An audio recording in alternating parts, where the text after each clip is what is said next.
So LeBron James isn't retiring. Thank God.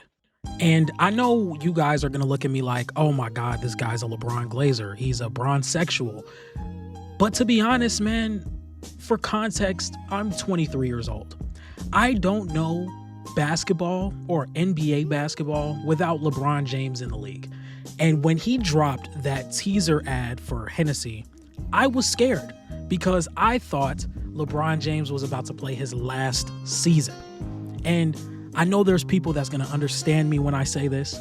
When you're listening to Drake's Forever song with Kanye, Eminem, and Lil Wayne, and you're riding down the street and you're just thinking about all the good memories that Bron gave you, the chase down block, the game in Boston, game 6, where he was facing elimination and dropped 40 plus points, all of the crazy moments that you got to witness live from LeBron James and not being able to have any more moments. And that hurts from a real LeBron fan.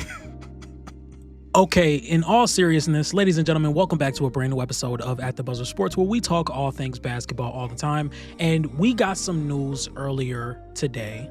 This is a direct tweet from Shams Charania that says Lakers star LeBron James is sidelined for at least 3 to 4 weeks due to... I can't read that, so we're just going to say on his right side. He is out for the start of the 2025-2026 NBA season.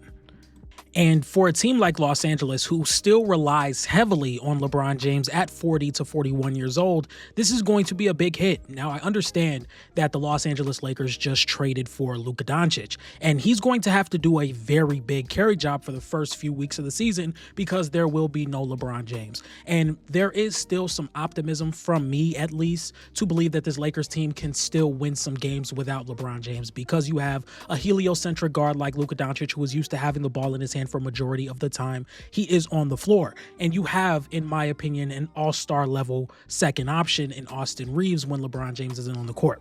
What bothers me is the pieces around it. When you have somebody like Rui Hachimura, Jared Vanderbilt, Marcus Smart, and DeAndre Ayton, and Jake LaRavia, what does that starting lineup look like next to those two offensive weapons?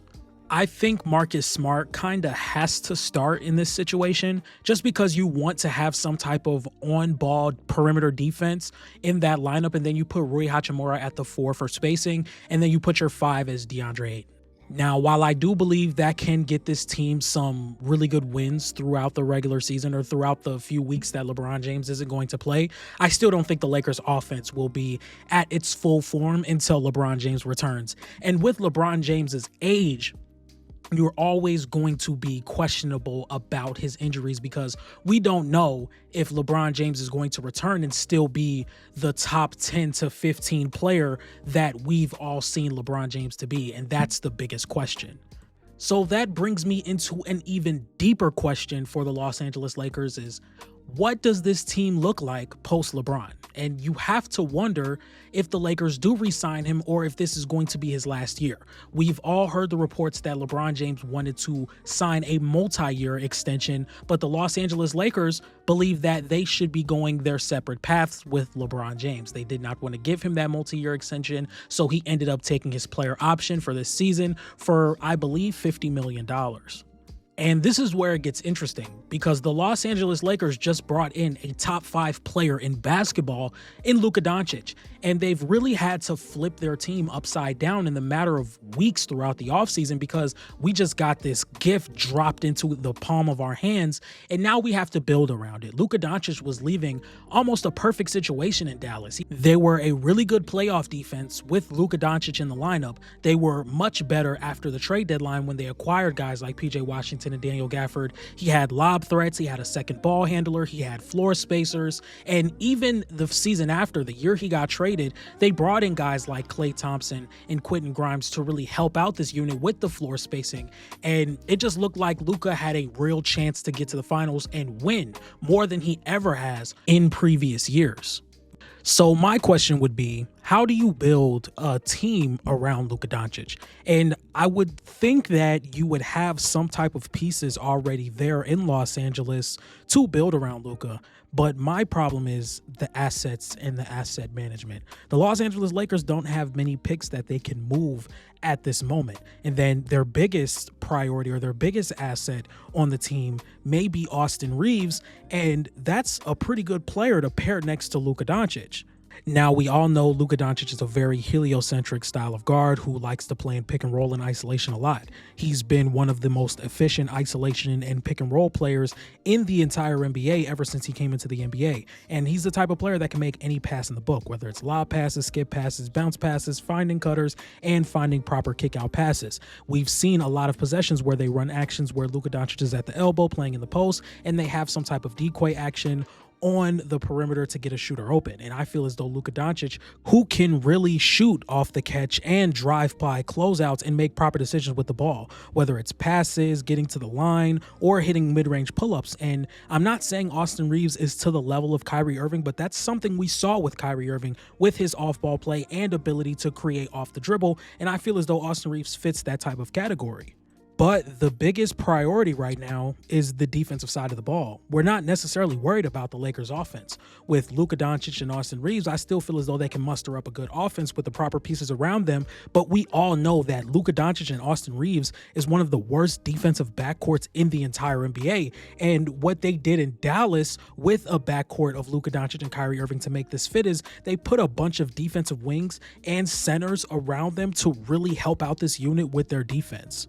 And with LeBron James possibly retiring or possibly not being on the Lakers next season, that does free up a lot of cap space in free agency. But the only issue is there's going to be multiple gaps this offseason for the Los Angeles Lakers. Will they re-sign LeBron James? Are they going to extend Austin Reeves? What are they going to do at the center position? Because I'm sure DeAndre Ayton is going to want to be paid after this offseason. And I don't know if the free agency market is going to fill all those holes that the Lakers need to fill.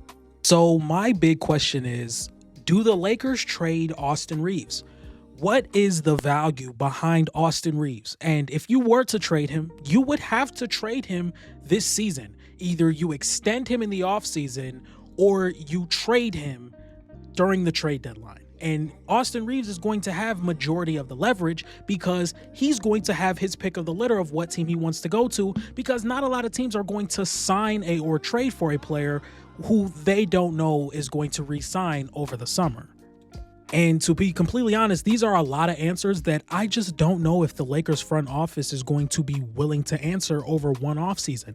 We have to understand, yes, we re-signed Luka Doncic, but we have to also build a team around him. There has to be some level of competent team around Luka Doncic within the next season or two, because the Dallas Mavericks had a championship-ready team the moment Luka left. When Luka last played for the Dallas Mavericks, they looked like a true contender in the Western Conference, and the Lakers need to reach that level for Luka Doncic to stay satisfied and for him to stay on this team.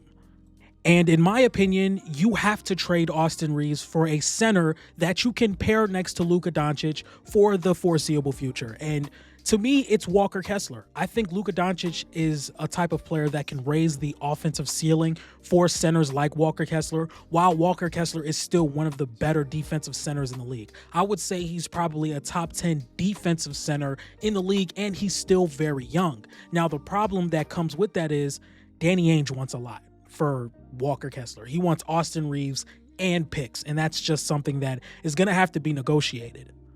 But even then, trading Austin Reeves, if you trade Austin Reeves for a Walker Kessler and let's say LeBron James retires, where do you get that second punch of offense? Where does that second punch of offense come from that you need to pair with Luka Doncic? We don't want to be in a situation that Nikola Jokic just got out of, to where Luka Doncic isn't on the floor and the offense tanks and they're losing their possessions in the postseason by 30 points. Now, here are a few serviceable free agents that they can use to be quality role players for this team if they decide to keep Austin Reeves so he can be that secondary offensive creator when Luka Doncic isn't on the floor. So I have a few names here. We have guys like Colin Sexton, Norman Powell, Mitchell Robinson, Rui Hachimura, Kobe White, Matisse Thybulle, Mortiz Wagner, Luke Kennard, Maxi Kleba, Mike Conley, Keegan Murray, Jaden Ivey, Kelly Oubre Jr., Ayo Dosunmu. These are multiple guys that they could go pick up, but the only situation is they don't know if they're going to be able to attain all this talent in one offseason. There are also other guys like Keon Ellis and Dean Wade who could be unrestricted free agents going into this year's offseason. There's also guys like Haywood Highsmith and other guys like Ochai Agbaji, who's going to be a restricted free agent. So I don't know how much players you're going to be able to obtain for the Los Angeles Lakers if you want to keep Austin Reeves next to Luka Doncic, but put defensive pieces, 3-and-D type of players next to that duo so they're not getting killed defensively. So, ladies and gentlemen, I do think the Los Angeles Lakers have a lot of questions that they need to answer going into this season and in the offseason. Will they obtain Austin Reeves? Will LeBron James finish his career as a Los Angeles Laker, or is he going to go somewhere else? And how are they going to build this team around LeBron James? And to be completely honest, this is still a much better situation to have than to be in the situation we were in at the start of last season with LeBron James and Anthony Davis and not having any clear direction for the next 7 years. And Luka Doncic brings us that. The only thing I would say now is you have to put a competent roster around him so the Los Angeles Lakers can get back to contending like they once used to. So, ladies and gentlemen, if you guys like this type of content, please be sure to like, comment, and subscribe. Make sure you guys follow me on Twitter at ATBSports1. Make sure you guys follow me on TikTok at TheBuzzerENT. Make sure you guys follow me on Instagram at TheBuzzerSports_. And make sure you guys join my playback where we are going to be watching multiple NBA games a week this season. And I will see you guys next time. Peace.